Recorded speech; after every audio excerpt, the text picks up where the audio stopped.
શહેરના ચારે ચાર ઝોનના વિસ્તારમાં સંભવિત બાંગ્લાદેશી નાગરિકો અવૈધ તરીકેથી રહેતા હોવા અંગે આપણા પાસે ઉપલબ્ધ માહિતીના આધારે કેટલાક વિસ્તારોમાં આપણે ચકાસણી કરી છે.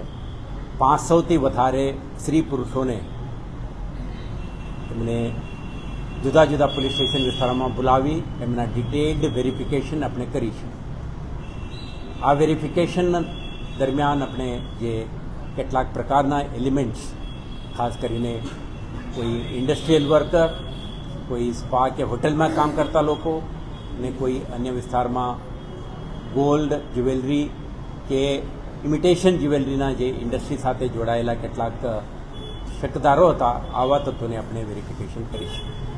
આ રીતે કરેલ ચકાસણી દરમિયાન આપણે 5 જેટલા ઇસમો જેમના પાસે ઓરિજિનલ કે કોપીઝ ઓફ જે બાંગ્લાદેશ આઈડેન્ટિફિકેશન કાર્ડ છે એવા ડોક્યુમેન્ટ પણ આપણે મળ્યું છે, જેમના આધારે આપણે એમને સસ્પેક્ટ બાંગ્લાદેશી નેશનલ તરીકે ગણીને આગળની તપાસ હાથ ધરી છે.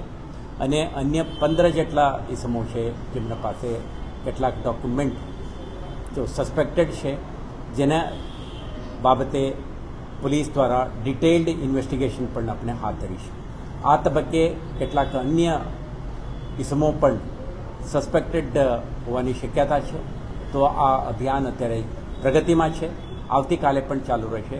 તો પોલીસ તપાસ દરમિયાન જેમના વેરિફિકેશન દરમિયાન એમના આઈડેન્ટિટી, નેશનાલિટી અંગે જેમને પ્રૂફ મળી ગયું છે કે સેટિસ્ફેક્ટરી આન્સર મળ્યું છે, એવા ઇસમોને આપણે પરત જવા દઈએ છીએ. જેમના અંગે વધુ તપાસ હાથ ધરવાનું છે એમના તપાસ આ તબક્કે ચાલુ છે. જ્યારે વધુ વિગતો અને ડિટેલ્સ મળશે ત્યારે વખતો વખત મીડિયા સમક્ષ આ વિગતો મૂકવામાં આવશે. આભાર.